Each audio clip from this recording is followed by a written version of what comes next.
The grand ballroom of the palace glittered like a treasure vault as 100 princesses and noble ladies swirled across the marble floor, each more beautiful than the last, each hoping to catch the eye and heart of Alpha King. Hela, meanwhile, was on her hands and knees, scrubbing furiously at a champagne stain. She had no title or power to offer. She was a maid, a common wolf from conquered lands, destined only to clean up after nervous princesses while they were swept away to the dance floor. 3 more hours, Hela muttered to herself. Just 3 more hours until this circus ends. She sat back on her heels, blowing a stray copper curl from her face as her gaze traveled across the ballroom to where her king moved from woman to woman.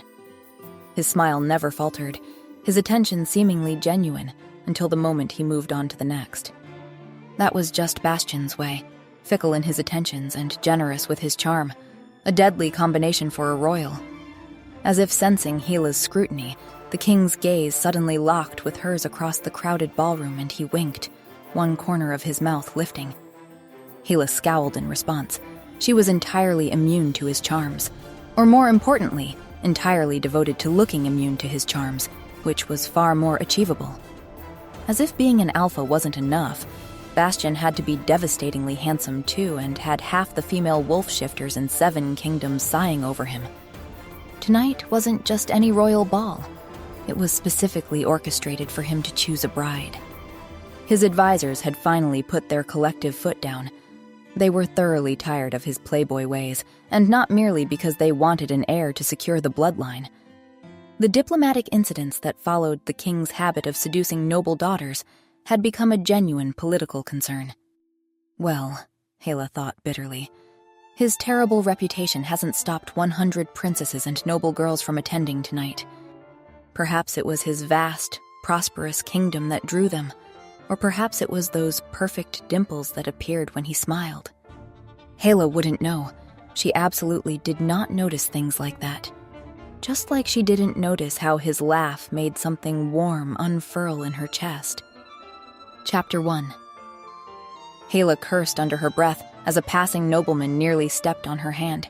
His scent, rancid with arrogance, hit her before his shadow did. "Is there a reason you're in my way, girl?" the noble asked coldly. "To better lick your boots, sir. Why else?" Hela replied sweetly. The nobleman's face darkened with anger. "How dare you!" A shadow fell over them both, and the man's face suddenly drained of color. Hela didn't need to turn around to know exactly who stood behind her. "Lord Kellen," Bastian's voice was silk over steel. "I believe the Emberwood delegation is looking for you." The nobleman retreated without another word, and Hela would have considered thanking Bastian for getting rid of him if he hadn't been, well, Bastian. "Enjoying your evening, Freckles?"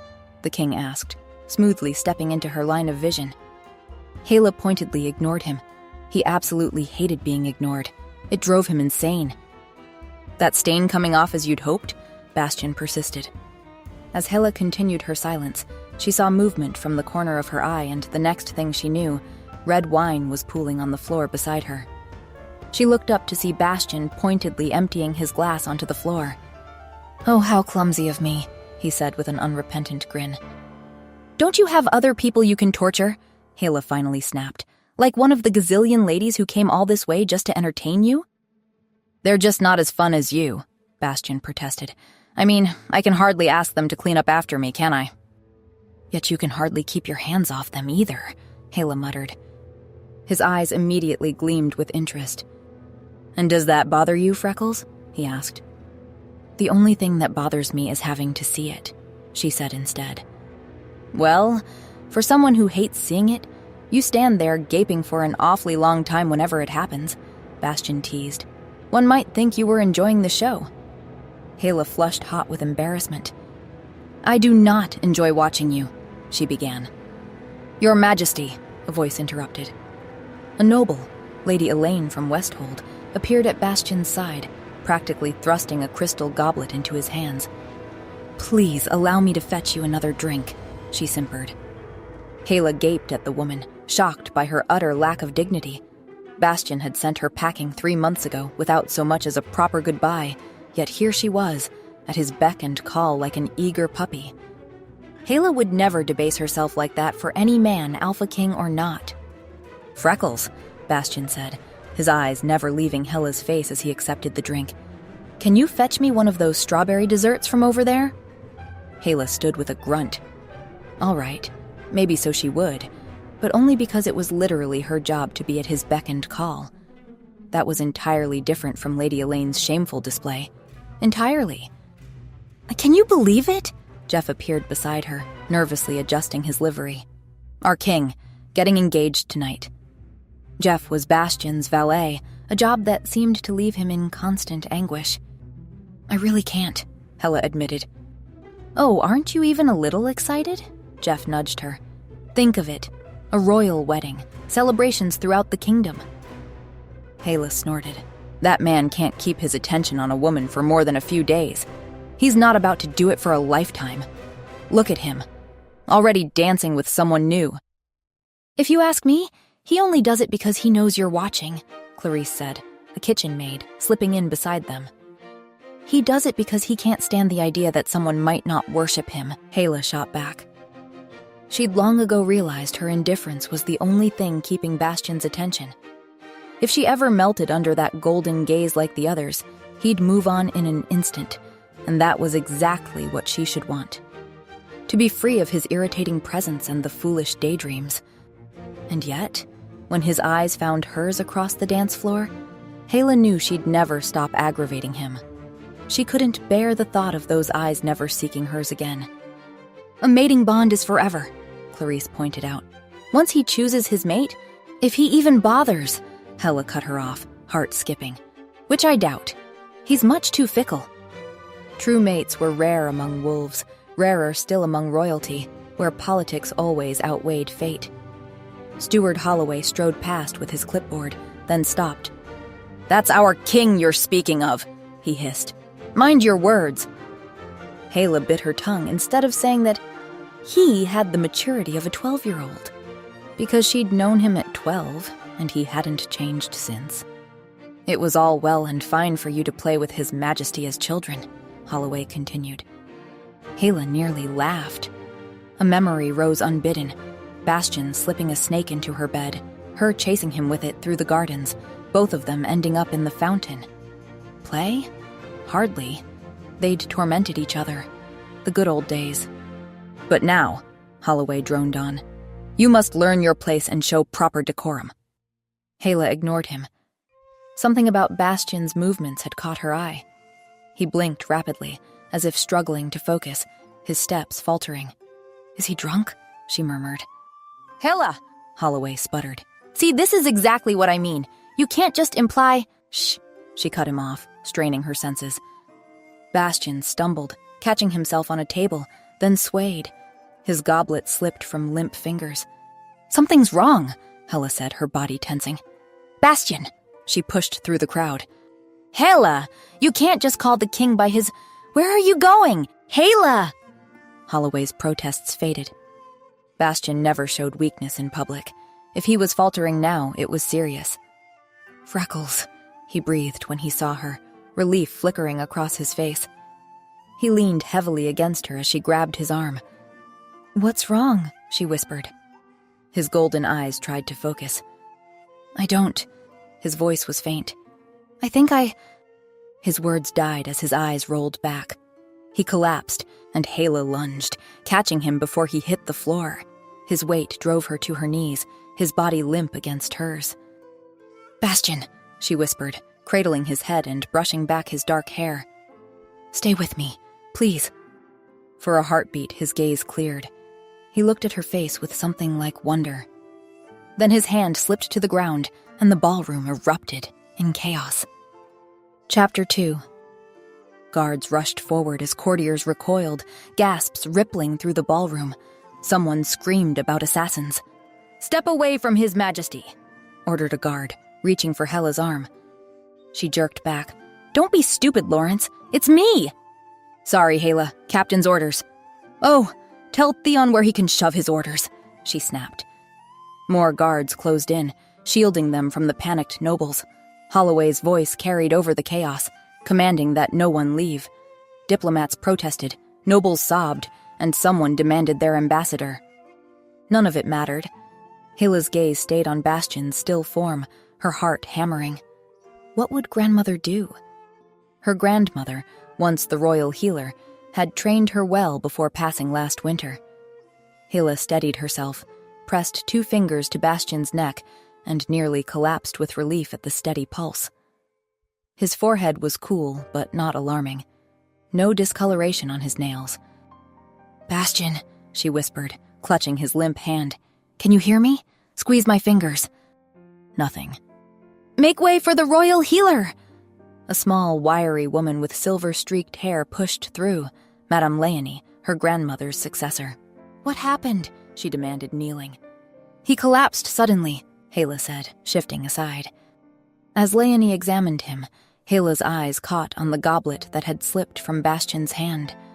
Ducking past the guards, she snatched it up and sniffed. Beneath the wine's aroma was something floral and sweet. Her wolf senses prickled. Tracking sense was her gift, even if she'd never joined the royal guard like she'd dreamed. The late king had barred women from service, and by the time he died, it was too late for her training. But no one in the palace could match her nose. Scanning the crowd, her gaze landed on Lady Elaine near the doors, wringing her hands. Earlier, she'd pressed a drink into Bastion's hand. Their eyes met. Elaine's widened. "It was her!" Hela shouted, pointing. "She poisoned the king!" The ballroom froze. "It's not what you think," Lady Elaine cried. "He's going to be fine. I can help him." The steward faltered. "Wait, are you saying you did poison him?" "Yes," Elaine blurted, then backpedaled. "No, well, not exactly." "Not exactly?" Captain Theon's hand went to his sword. Hela seized Elaine by the shoulders. "What does that even mean? What did you do to him? Is he dying?" "He's asleep," Leonie's calm voice cut through the tension. "Asleep?" "Yes," Elaine said triumphantly. "See? He's perfectly fine, just taking a quick nap." "You drugged him?" Hela roared. "Were you hoping to kidnap him while everyone was distracted?" "Of course not," Elaine protested, tears welling. "I would never harm him. I love him." Hela snapped. "She drugged His Royal Highness at a royal ball. Clearly she has bad intentions." "My intentions were pure," Elaine insisted, "and driven only by the purest of love." The very idea that this noble woman could speak of love after what she'd done made Hela's wolf want to tear something apart, preferably Elaine's fancy gown. All right, Steward Holloway interrupted. "Lady Elaine, perhaps you could explain to us why you gave His Majesty a sleeping potion?" Elaine lowered her gaze demurely. "It's not exactly a sleeping potion," she said softly.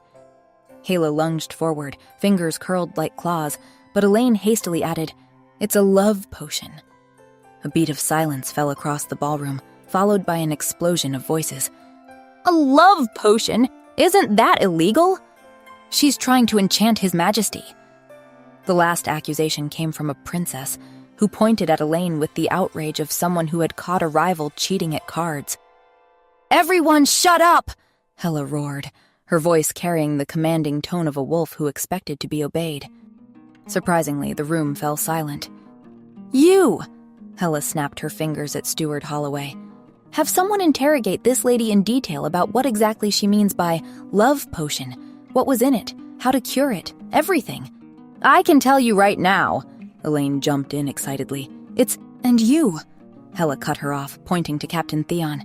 "We need a full report on how a guest could have smuggled an illegal potion into a royal function under all our noses." The captain nodded, looking appropriately chastened. "Shouldn't we put someone more competent in charge of handling this?"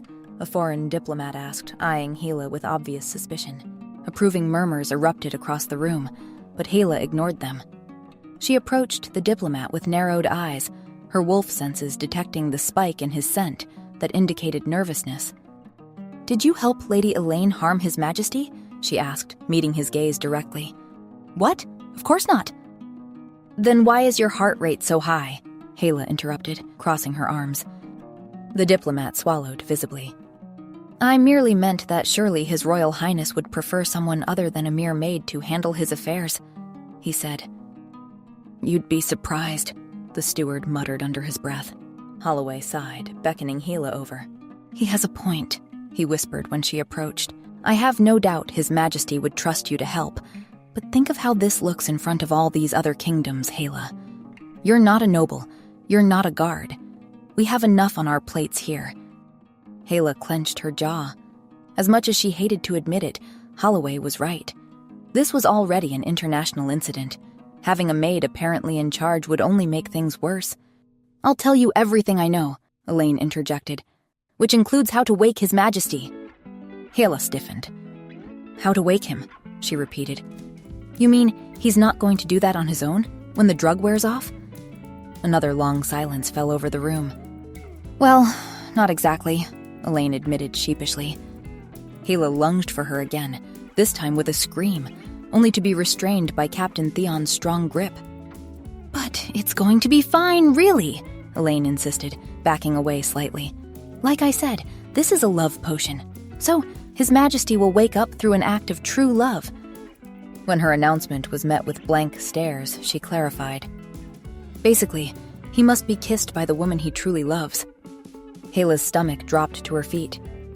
The woman he truly loves, she repeated, incredulous. But he falls in love every 5 minutes. How are we supposed to determine which woman he truly loves? Elaine tossed her hair back, confidence radiating from her posture. The spell wouldn't have worked if he didn't truly love someone, she explained. Which, of course, is me. I just needed something to prove it to everyone. Prove what, exactly? Captain Theon demanded, his hand still on his sword. Elaine's expression transformed into one of passionate sincerity as she addressed the stunned crowd. Bastion and I are in love, she declared, her voice carrying throughout the ballroom. We have been for months, but because his council, she shot a venomous glare toward the group of older men hovering nearby, insisted he find a princess for a mate, he was forced to send me away. That's not really what happened, one of the council members began. I did this, Elaine interrupted, to prove to him and to all of you the purity of our love. Surely you can't expect him to marry one of these princesses after magic proves that I'm the one he truly loves and wants as his queen. The ballroom erupted into chaos once more. Meanwhile, Hela stood frozen, a cold dread spreading through her. Was Bastion condemned to sleep forever? As people parted to let Elaine approach him, Hela felt her heart constrict with an entirely different fear. What if Elaine was right? What if Bastion had been secretly in love with her all along? The entire room watched in cautious awe as the lady knelt gracefully beside the king. My love, Elaine whispered loud enough for the front row to hear. I'll bring you back to us. She bent down and pressed her lips to Bastion's in a sweet, careful kiss, and the room held its collective breath as she lingered there. Slowly pulled back, her expression expectant. But the king remained motionless, his breathing unchanged. Elaine frowned, a flicker of doubt crossing her features. Perhaps you need to put more feeling into it? Suggested an elderly duchess from the back of the crowd. Elaine tried cupping Bastion's face between her palms and kissing him with obvious passion. When she pulled away, Bastion was as deeply asleep as before. A ripple of murmurs passed through the crowd while Hela, who had been holding her breath without realizing it, slowly exhaled. If His Majesty doesn't love Lady Elaine, Holloway said slowly, then who does he love? 100 pairs of eyes turned toward the assembled princesses, each one straightening her posture and adjusting her hair. This was going to be a very long night. Chapter 3. The grand ballroom had transformed from a celebration into a spectacle. Bastion had been moved to a makeshift dais, laid out on velvet cushions, and Hela stood at his side, self-appointed as the unofficial kiss coordinator. The Western Isles princess will go first, Holloway announced, consulting his clipboard. Hela narrowed her eyes at the approaching blonde. This is ridiculous, Hela exclaimed. She's never even spoken a word to Bastion. It's His Royal Majesty to you, Holloway snapped. And how would you even know who he has or hasn't been acquainted with? I know everyone his worship is acquainted with, Hela replied, crossing her arms defensively. Over the years, she'd created an intricate intelligence network within the palace. Jeff told her whoever Bastion met with, The cook reported whoever he dined with, the maids whispered about whoever he looked at, and the royal postman let her read his correspondence. "The postman lets you do what?" Holloway spluttered. "It's for His Majesty's own good," Hala replied, her attention already shifting to a princess with auburn hair attempting to cut ahead in line. "Get in the back, Isabel," Hala called out. "He doesn't like you." As the first princess approached, Hala's memory raced through a catalog of Bastian's romantic history. What if one of them was his true love? "Whoa, whoa, whoa!" Hala intervened as the princess kneeling beside Bastian grabbed his hand. "You're meant to kiss him, not twist his arm." Bad enough that he kissed all these women when conscious and willing. Watching them take liberties while he lay helpless made her wolf howl with rage. So, as the princess leaned forward towards Bastian's lips, "What do you think you're doing?" Hala snapped again. "Kissing him!" The princess sounded affronted. "On the cheek," Hala ordered, crossing her arms. "No one gave you permission to share saliva with him." The princess lowered her mouth toward the king. "For half a second, not more," Hala added as the girl's lips made contact with Bastian's skin. "Oh, for crying out loud!" the princess exclaimed, furious. "Time's up," Hala said, practically dragging her away. "Oh, and look at that!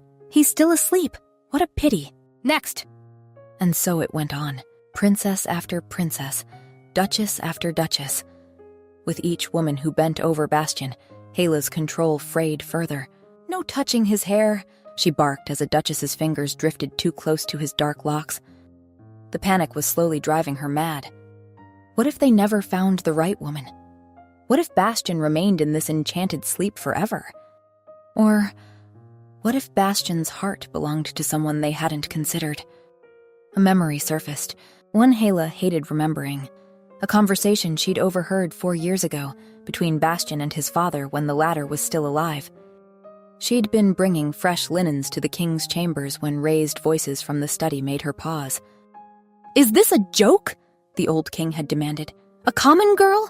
With no land, no dowry, no prospects?" "There is nothing common about her at all," Bastian had replied, his voice raw with emotion. Hala had never heard him so upset, so genuinely furious. "She means everything to me," he'd added, and his tone. He'd been serious then. Hala had known just from that tone, and it had pierced her heart, for everyone in the palace knew about Bastian's relationship with Oriel, a beautiful kitchen maid. "I know you're an embarrassment," his father had snapped. "And I swear, if you don't put the ridiculous idea of mating with her behind you, I'll have her disappear from this palace. Indefinitely." Shortly after that overheard argument, Oriel had been sent to the country estate, and Bastian had changed. His easy smile had hardened into something more cynical. His playful nature had taken on an edge of recklessness, and he'd begun bringing home a parade of noblewomen, none lasting more than a week. What if all this time, all these women, had just been his attempt to forget about her? About Oriel? "That's the last one," Holloway announced, checking his list as the final princess stepped away from Bastian. "Every eligible noblewoman at the ball has attempted to wake His Majesty." A hush fell over the crowd as all eyes turned to Bastian, who remained as peacefully asleep as before. "Well, what do we do now?" someone asked, breaking the silence. Hala's throat tightened. "I think," she said slowly, "I might know who he truly loves." Several heads turned her way. "Finally!" Captain Theon sighed in relief. "I was wondering when you'd—" "I think it's Oriel," Heller explained. The captain's face fell. "Who?" he asked. "The kitchen maid who worked here 4 years ago," Hilla explained, throat tight. The council members exchanged uncomfortable glances, clearly remembering the incident. "It's worth trying," Holloway said finally. "We can send riders to fetch her immediately." Hala nodded, her heart like lead in her chest. "I'll go find Madame Bramble," she said, heading out to find the head of staff. If bringing Oriel back meant saving Bastian, then she would do it, even if it broke her in the process. Chapter 4. Hala found Mrs. Bramble in her usual domain, the staff quarters adjacent to the kitchens. "Mrs. Bramble," Hala called. "I need your help." The old woman looked up, her shrewd eyes taking in Hala's disheveled appearance. You look terrible, child. Thank you for noticing, Hala replied dryly. I need to fetch someone from the country estate, immediately. Mrs. Bramble's brows furrowed. Why? Because we need to find Oriel, Hala explained. Who? Mrs. Bramble asked, confused. The kitchen maid. The one Bastian, His Majesty, was involved with 4 years ago. The girl he loves. Mrs. Bramble stared at her in utter bewilderment. Hala took a deep breath and recounted the evening's events. The love potion, Bastian's collapse, and Lady Elaine's confession about true love's kiss. So that's why we need to find Oriel, Hala concluded. I think she might be his true love. Mrs. Bramble snorted, patting Hala's hand sympathetically. Oh, I'm sure there are things we could try before resorting to that, she said, giving Hala a pointed look. Well, we already tried everyone else, Hala replied, bewildered. What do you think we should do? Mrs. Bramble faltered slightly. What do you mean you tried everyone else? She asked.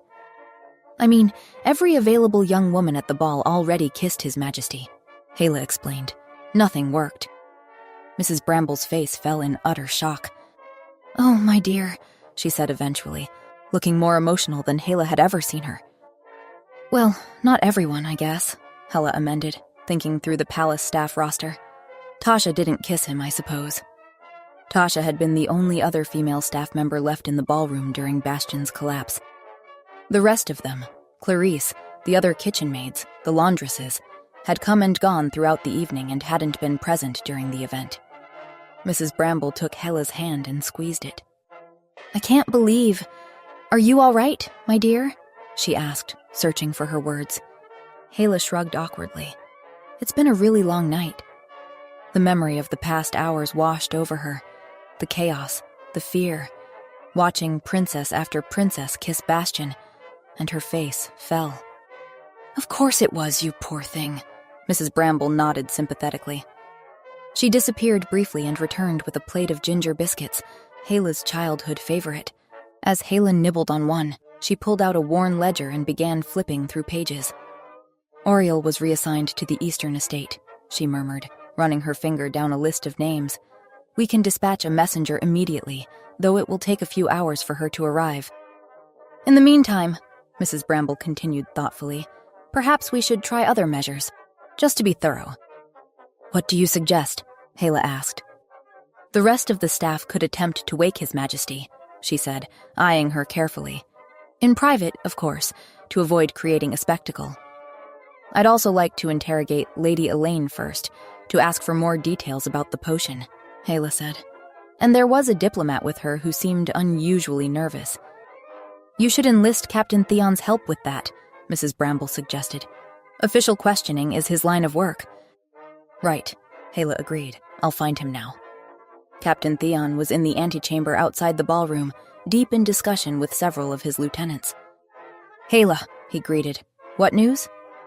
I'd like to question Lady Elaine further about the potion, and the diplomat who was defending her. The captain hesitated. There's a complication. Lady Elaine is actually sister to Queen Sylvie from the Eastern Territories, who married King Caspian last spring. But Lady Elaine didn't arrive with King Caspian's delegation. She came with Ambassador Reiner from Westhold, a completely different kingdom. So she might be working for Westhold? Hala asked. Could they have ordered her to harm Bastian? She felt sick at the thought. We need to question them both thoroughly. If this is some plot to manipulate Bastian or destabilize the kingdom, we need to know immediately. Captain Theon nodded. Let me handle the questioning, he said firmly. You have more important duties elsewhere. You need to make sure our king wakes up. Chapter 5. The king's bedchamber had been transformed into an impromptu throne room, though its monarch lay unaware upon the massive 4-poster bed. A small audience had gathered to witness the staff's attempts to break the spell. Steward Holloway with his ever-present clipboard, Mrs. Bramble directing operations, a lone guard posted at the door, and Hala herself standing rigid at the bedside.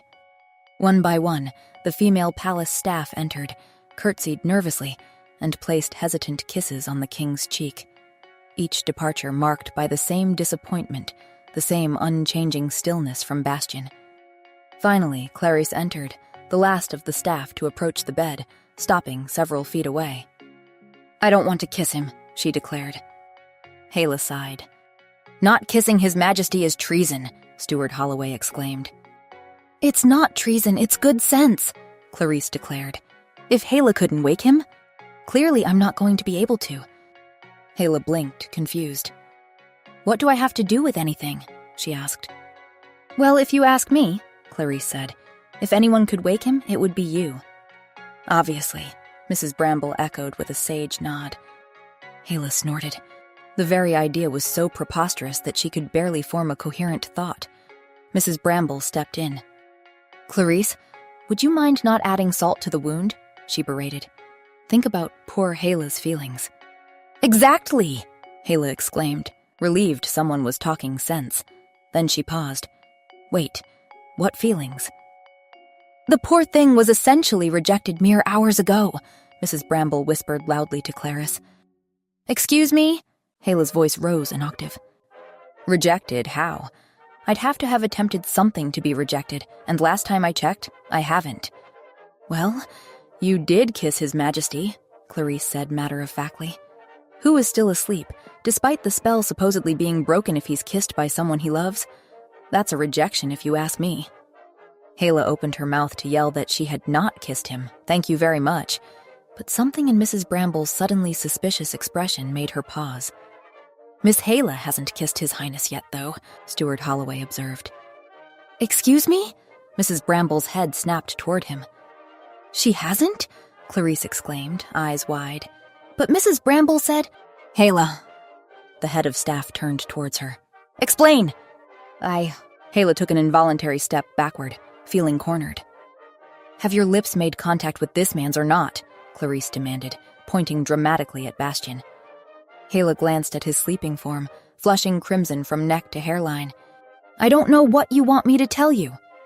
Hala felt heat building behind her eyes. "I didn't think I had to kiss him." "She didn't think," Clarisse repeated, throwing her hands up. "You said you tried everyone in the ballroom, Hala," Mrs. Bramble accused. "I meant the princesses," Hala clarified desperately. "Why would I count myself?" "Why would you not?" Mrs. Bramble asked. "His Majesty has been obsessed with you since you were children." Hala blinked rapidly. "That's ridiculous," she said. "Of course he's not in love with me. He's a prince.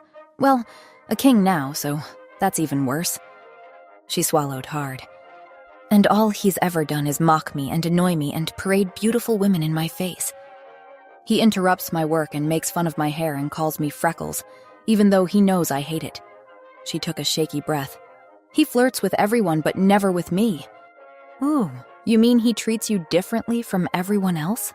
Clarisse translated with an eye roll. Hala's fist clenched.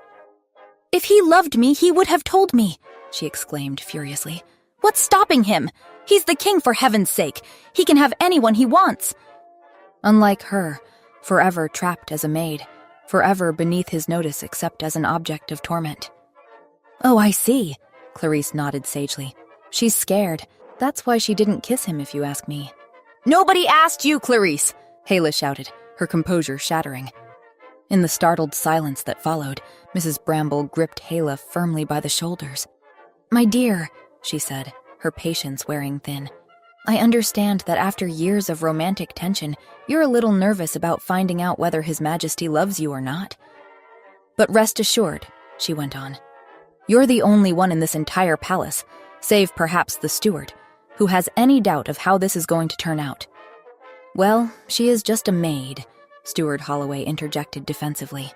"How was I to know His Majesty was in love with the maid when all he ever does is parade around with a horde of different women?" "Thank you!" Hala exclaimed. "Oh, for heaven's sake!" the guard at the door suddenly exclaimed, startling everyone who had forgotten his presence. "Do you want the king to wake up or not?" "Of course I do," the steward replied, affronted. "Then for the love of all that is good in this world, please shut up and let the girl kiss him," the guard exclaimed. Pushed by 3 sets of expectant eyes, Hala found herself at Bastian's bedside, looking down at his peaceful face. Just like him to be sleeping blissfully while she tortured herself with silly ideas, heart hammering in her chest so hard she feared it might burst. Because of course she was scared. In the privacy of her mind, at least, she could admit that. How many times had she wondered what it would be like to kiss him? How many nights had she lain awake, imagining the feel of his lips against hers? How many times had she dreamed of this very moment, only to wake with the bitter taste of impossibility on her tongue? As long as she never tried, she could still hope. She could still tell herself that maybe, just maybe, beneath all his teasing and tormenting, he cared for her. But if she kissed him, and he didn't wake, then even that small hope would die, and she would be left with nothing but the hard truth. She had always loved him and would always love him, regardless of whether he loved her back. "Fine," she sighed, sitting carefully on the edge of the bed. In sleep, the king looked younger, the arrogant mask gone, leaving only Bastian. The boy who'd chased her through gardens, who'd argued with her over everything, and who'd stayed up all night by her side the night of her grandmother's passing. Taking a deep breath, Hela leaned forward. Her lips were inches from his when the door burst open. "Auriel has arrived," announced a breathless messenger. Hela jerked back from Bastian as if burned, and the guard at the door unleashed a string of curses colorful enough to make even Clarisse blush. Chapter 6. Hela jumped to her feet. "Would you look at that? Auriel is here," she exclaimed with forced brightness, ignoring the bitter disappointment that sank like a stone in her stomach. "Who?" Clarisse frowned, looking toward the door. Auriel entered hesitantly, her eyes darting between the assembled faces before settling on Hela. She was still pretty in that delicate way, with soft brown hair and gentle eyes, the same woman who had once captured Bastian's attention. The memory of his voice, rough with emotion as he'd argued with his father over her, echoed in Hela's mind in an endless loop. "Welcome back, Auriel," she said, the words sticking in her throat. Auriel smiled politely, though confusion was evident in her expression. "I was told I needed to come see the king immediately." Her gaze drifted past Hela to the bed, where Bastian lay motionless. "Is he all right?" Yes, now that you're here, he will be," Hela assured her, pulling Auriel forward by the hand and leading her to Bastian's bedside. "All you need to do is kiss him." Auriel stopped abruptly, her eyes widening in shock. "You want me to kiss His Majesty?" She looked around the room as if searching for confirmation. "Yes, please, it's important," Hela urged. "Please, miss, if you would," the steward said with uncharacteristic politeness.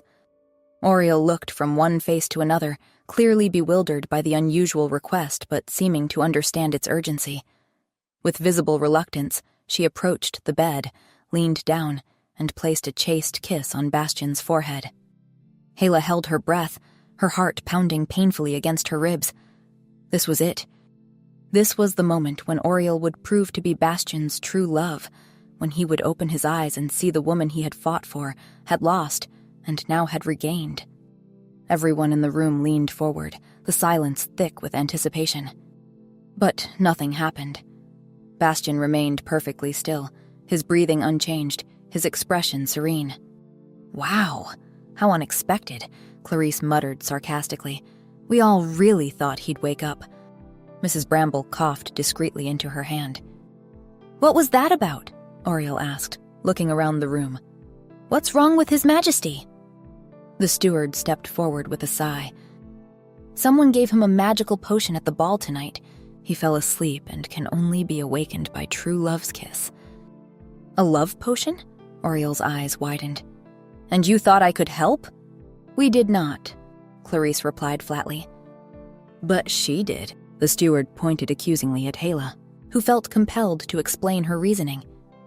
"Before you left the palace," she told Auriel, "you and the king had gotten close, and once I overheard him talking about you to his father." "About me?" Auriel repeated, clearly surprised.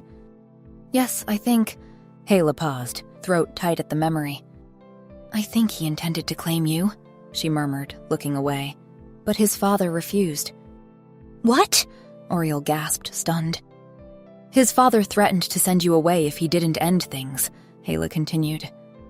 "And when you were transferred to the country estate, Bastian changed.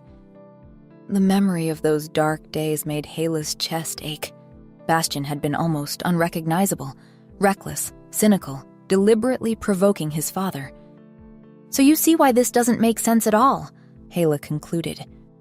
Auriel bit her lip, glancing at Bastian sleeping before looking back at Hela.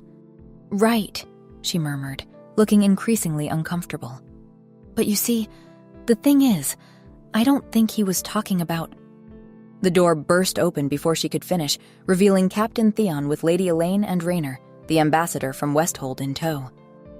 "Sorry, but I have information I must share," he announced gravely, pushing Lady Elaine and the diplomat forward. "Go on, tell them what you told us." Lady Elaine's lower lip trembled as she pointed an accusatory finger at Raynor. "This is all his fault. He made me think Bastian was in love with me," she exclaimed, her voice rising with indignation. Her carefully styled hair was coming loose, her eyes red-rimmed from what appeared to have been tears. "Remarkably easy," Raynor snapped, with the faintest hint of disdain. "You were so eager to believe it." "You used me!" Elaine turned to the others. "He said the king loved me, that he'd heard Bastian had sent me away because I wasn't a princess. He was the one who thought of the love potion, how this would prove Bastian and I are meant to be together. And he brought it to me."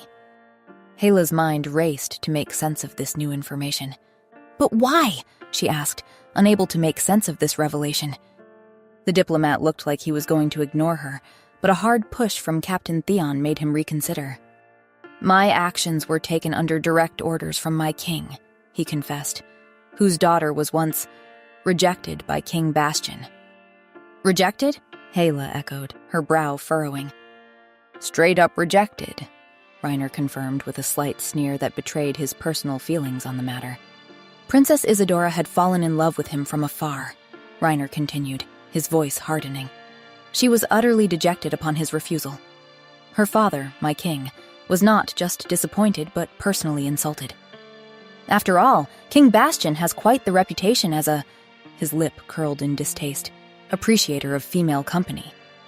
For him to publicly reject a princess of the Westhold royal line while continuing his liaisons with women of far lesser status, it was an insult that could not stand." "Are you saying your king wanted revenge?" Captain Theon stated flatly. "He wanted justice," Raynor corrected with practiced diplomacy. "So you thought to kill him?" the guard demanded, his hand moving to his sword. "Not kill him," Raynor replied calmly. "As many have pointed out tonight, including your healer, he is merely asleep." "For how long?" Hela exclaimed, furious. "We may never find who he truly loves." "It was never about that," Elaine interrupted desperately, her voice cracking. "He lied to me." Raynor continued as if neither had spoken. "Princess Isadora was heartbroken, and my king humiliated. So he decided to humiliate Bastian in return." "By making him sleep?" the steward asked, clearly perplexed. "Lamest plan I ever heard," Clarice muttered. "By making him realize that despite all his supposed charms and conquests, none of it meant anything," Raynor explained with cold precision. "Because it was never about him loving someone that would wake him up. It was about having someone really love him." A heavy silence fell over the room as his words sank in. "You mean that to wake him up with an act of true love, the person kissing him would have to truly love the king?" Mrs. Bramble asked slowly. "Not the other way around?" "Precisely," Raynor nodded, looking pleased. "And no one has. There were noble ladies from all across the continent at his ball tonight, all of whom failed at waking him. None of these women love him." "So you've essentially murdered him," Theon growled, tightening his grip on the ambassador's arm. "We have not," Raynor assured him hastily, for the first time showing a flicker of genuine concern. "Should no one manage to wake him, he'll do so on his own within a couple of months. His sleep is enchanted. It's as if he is frozen in time, so don't worry about him dying of hunger during that period. However, a few months is enough time for everyone to know what happened, and he too will know when he wakes." There was a pregnant pause, and then unexpectedly, Hela began to laugh. "I doubt hearing a couple of princesses he once flirted with weren't genuinely in love with him is going to break him." As she spoke, Hela felt a fierce protectiveness surge through her. How dare they try to humiliate Bastian for something that wasn't his fault, for being exactly what he had been raised to be, guarded, distant, and unwilling to show vulnerability. Reiner's expression darkened.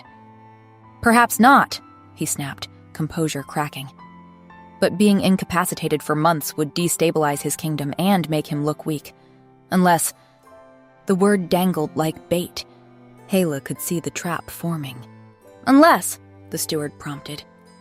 "Unless our princess kisses him in the coming days," Reiner said. "She truly loves him, despite his rejection. She could wake him up immediately, put the incident to rest." "In exchange for?" Hela asked, wary. "For the king's hand in marriage, of course," Reiner replied with a thin smile. "She is a princess. She deserves nothing less."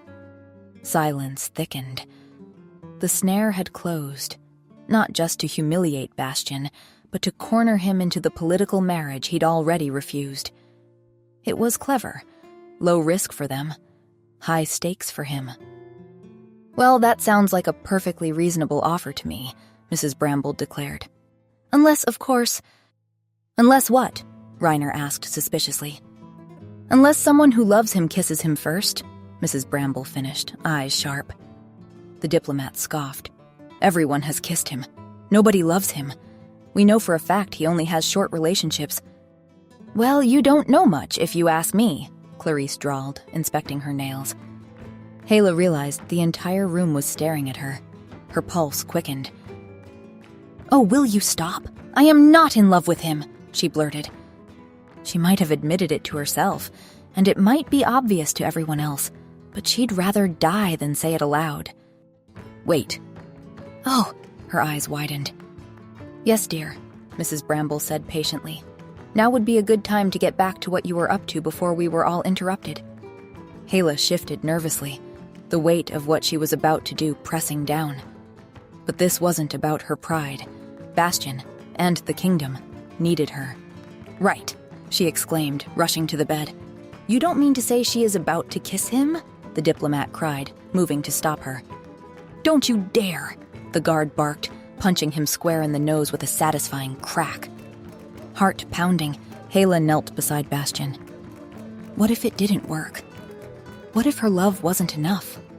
She leaned toward his cheek. "On the lips!" Clarice shouted. Hela froze, then pressed her lips to Bastian's, lingering a heartbeat longer than necessary, breathing in his familiar scent of pine and smoke before pulling back, stomach twisting with doubt. What if nothing happened? She opened her eyes and found Bastian blinking awake, golden eyes confused but clear. "Freckles," he murmured, his voice a mix of amusement, curiosity, and that maddeningly familiar Bastian-ness. Relief and joy surged through Hela, spilling into a bright, unguarded smile. Bastian frowned at her expression. "Do I have something on my face?" he asked, genuinely perplexed. Then his eyes shifted, widening at the crowd. Mrs. Bramble satisfied, Clarice grinning, the guard failing to hide a smile. "Well, tough luck for you," Elaine crowed to the diplomat. "The maid truly loves him." "Of course she truly loves him," the steward added with surprising vehemence. "Even I knew that." Hela's cheeks burned. Everyone had seen. Her most carefully guarded secret was now public knowledge. She turned back to Bastian, half hoping for a sign, something to tell her that yes, her heart was exposed, but maybe it would be all right. Maybe he wouldn't mock her, wouldn't forget her. Maybe he even felt something in return. For a moment, hope bloomed, but his face held only confusion. "Hela?"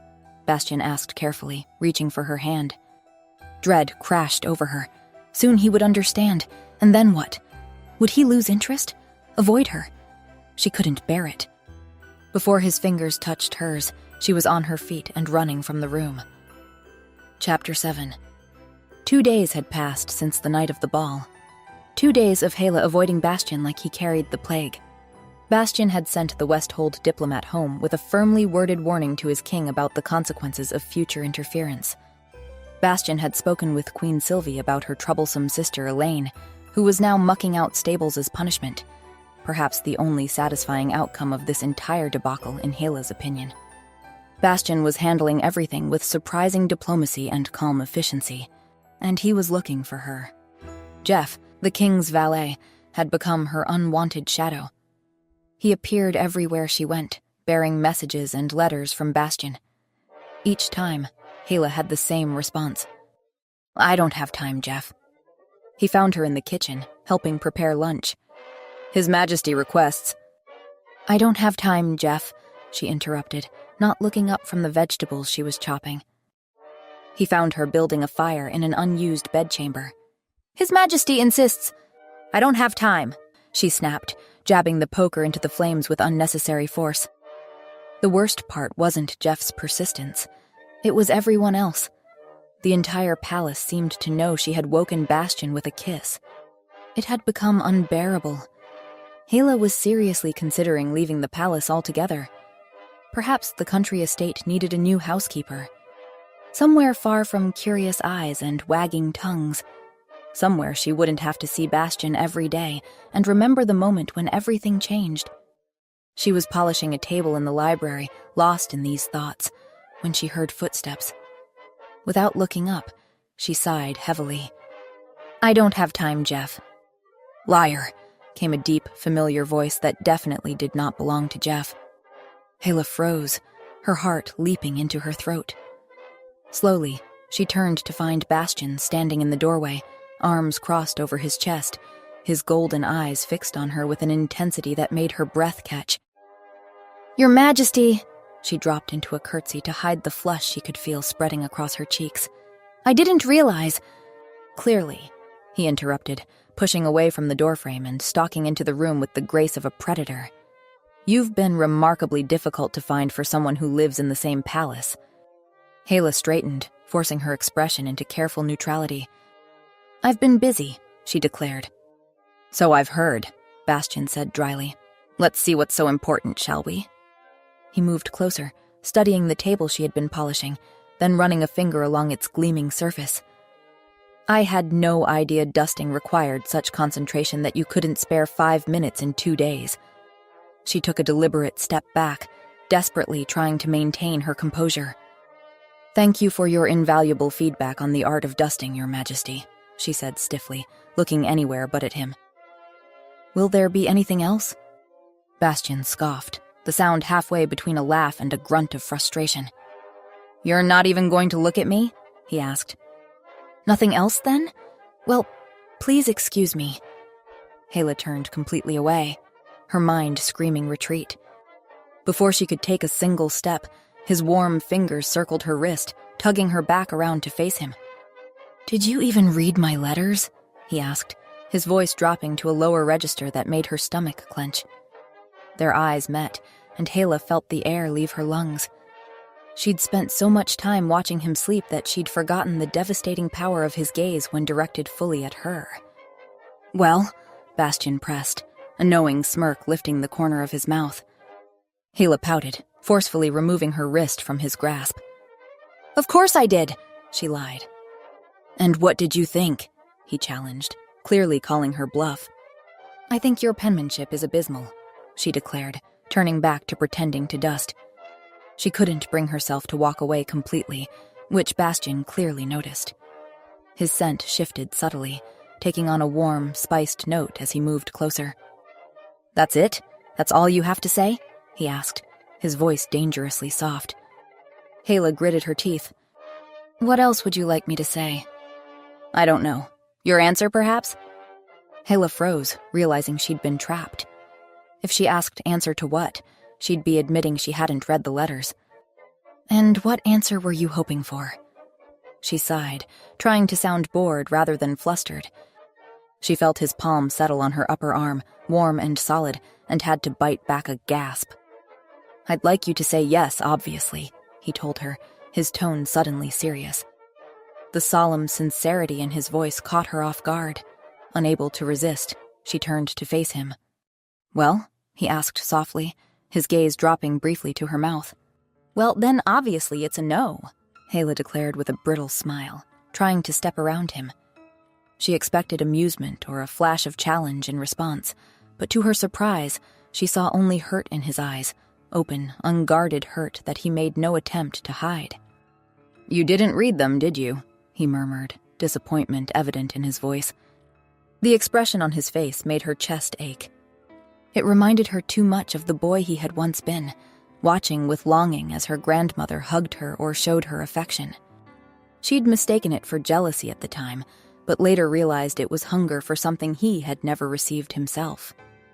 "Don't look at me like that," she said, voice strained. "Like what?" Bastian asked quietly. "Like you care," she thought desperately. "Like I have some kind of power over you." She tried again to move past him. This time he didn't stop her, and for a terrible moment her heart cracked at the thought that he was letting her go. "Then I'll just read them to you," he said from behind her. "How's that?" Hayla quickened her pace, moving to another corner of the library. "You don't have them with you," she pointed out. "I remember them," he replied simply. "And then you'd be reciting," she countered, "which isn't the same thing as reading at all." "Freckles," Bastian began, his voice shifting as he quoted his own words. "I've just been told the most incongruous story about how, for the past 10 hours, I was apparently rendered unconscious, missed my own ball, was kissed by more than 100 women, and most incredibly yet, by you. I'd have not believed any of it if not for the fact that your scent still lingers, haunting me every second of every moment since I woke up." He paused, as if waiting for her response. "I was busy," she snapped, keeping her back to him. Bastian sighed and continued. "Hayla, I'm sorry. I would have come to you already, but I've been detained by my counsel. Will you please come find me so we can talk? Please?" He paused again, letting the plea hang in the air between them. "Well, obviously I couldn't." Hayla shrugged, fighting to keep her voice steady. "Now, if you're quite—" "Hayla," he interrupted, his tone softer now. "Let me be clear. Everyone's been telling me I was under a spell only sincere love could break, and you're the one that woke me. Could it be true? Do you love me?" He hesitated briefly before continuing. "Could you perhaps finally feel for me what I've felt for you, since I first laid my eyes on you all those years ago?" "Enough!" Hayla cried, her heart hammering against her ribs. "Because surely you must know, Hayla," Bastian continued as if he hadn't heard, "how much I loved you then, and only loved you more and more since the day we—" "I said enough!" she shouted, spinning around to face him. Tears were streaming down her face, her hands shaking as she stared at him. "This isn't funny, Bastian." "Do I look amused?" he demanded, his own composure cracking. He didn't. He looked nothing like the confident king who had cornered her moments ago. His jaw was tight with tension, his eyes bright with what might have been unshed tears. "You don't love me," Hayla insisted, shaking her head in denial. "I adore you," Bastian countered fiercely. Hayla scoffed, burying her face in her hands. "It's true," he insisted, his voice gentling. "I didn't think— I thought you knew." Hayla dropped her hands, staring at him in disbelief. "Knew? Knew what? How can you even for a second believe that I would take you seriously, Bastian, after years of tormenting—" "You torment me right back, and supposedly you have feelings for me," he retorted, the accusation effectively silencing her. "Unlike you, I'm not famous for my dozens of romantic endeavors," she shot back when she found her voice again. Bastian blinked, his expression shifting as if pieces were finally falling into place. "So you really were jealous," he observed. "Well, of course I was," Hayla admitted, then laughed, a sad, broken sound that held no humor. "Are you happy now? Is this what you wanted to hear?" "No," Bastian said softly, approaching her with careful steps. Hayla tried to evade. "Yes, I love you, Bastian. How could I not?" Her tears fell faster now, her voice cracking with emotion. "Congratulations. You win." Bastian looked stricken, his earlier confidence completely gone. "Hayla, I didn't mean to upset you."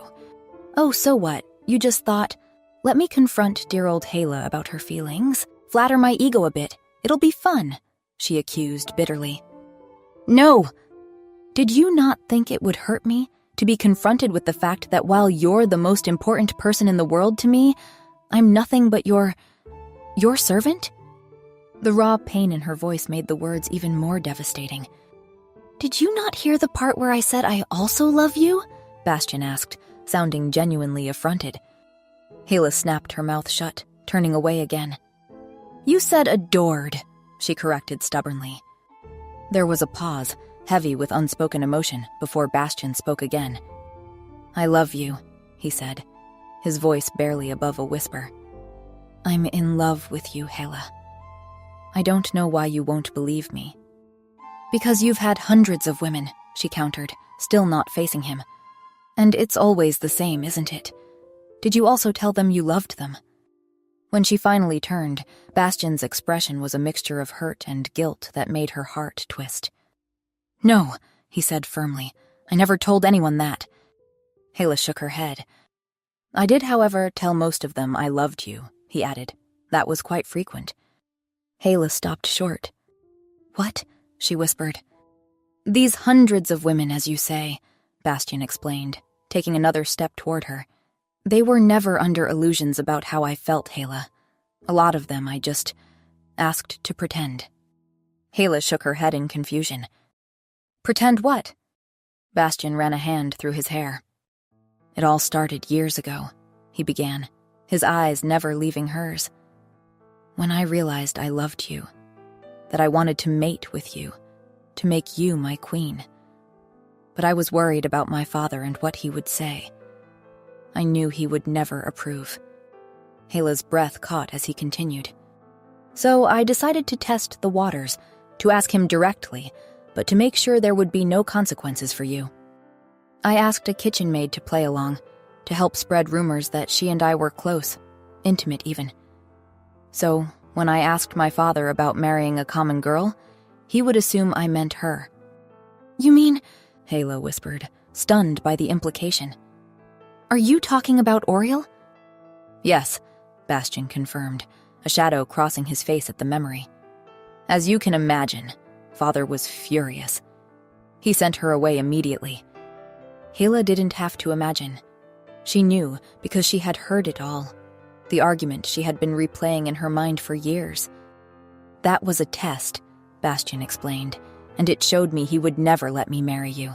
Until he died, there would be no hope for us, and even less so if he found out I harbored feelings for you. But I couldn't stay away from you completely, so to better hide my feelings, I started developing a reputation.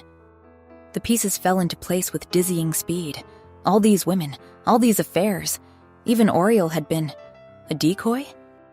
When you told your father," Hayla's voice shook with the enormity of the revelation. "You were talking about me?" "You heard?" Bastion asked, confused for a moment before understanding dawned. "You believed it. You thought I was really talking about Oriel." Hayla nodded. "Is that why you started pushing me away?" Bastion asked quietly, the hurt in his eyes taking on new meaning. "All this time, I thought you didn't love me back. You were always so closed off, so mocking and defensive. I thought you really were what everyone said. A flirt, a playboy," Hayla defended. "Even after your father died, you—" "After my father died," Bastion interrupted. "I'd become addicted to the way it got your attention. The way your eyes would follow me across a room when I danced with someone else. The way your scent would change when another woman touched me." His voice dropped lower. "I hoped eventually you'd realize you cared for me, if you were that jealous." "Oh," Hayla breathed, too overwhelmed to say more. Years of misunderstanding, years of pain and longing, all because of a misheard conversation and stubborn pride on both sides. "Well," she said finally, trying to sound practical though her heart was racing. "I'm glad we cleared that up." Bastion frowned. "You're glad? That's it?" "What else is there?" she countered, the old fear resurfacing. "You're a king. I'm a maid." She turned to leave, but his next words stopped her. "At least let me read you my last letter." Despite everything, Hayla felt a smile tug at her lips. "You mean recite?" "Recite, yes." Bastion cleared his throat dramatically. "To the noble court and citizens of Ironvale, he began. Hela frowned. That's not addressed to me. No, Bastian agreed. This is a copy of the address I made to everyone an hour ago. He continued. As many of you are aware, during the recent royal ball, I was placed under an enchanted sleep through the machinations of foreign agents. This plot was an attempt to force our kingdom into an unwanted alliance through manipulation and coercion. Bastian took a step closer to her as he spoke, his eyes never leaving hers. What you may not know is that the spell could only be broken by true love's kiss.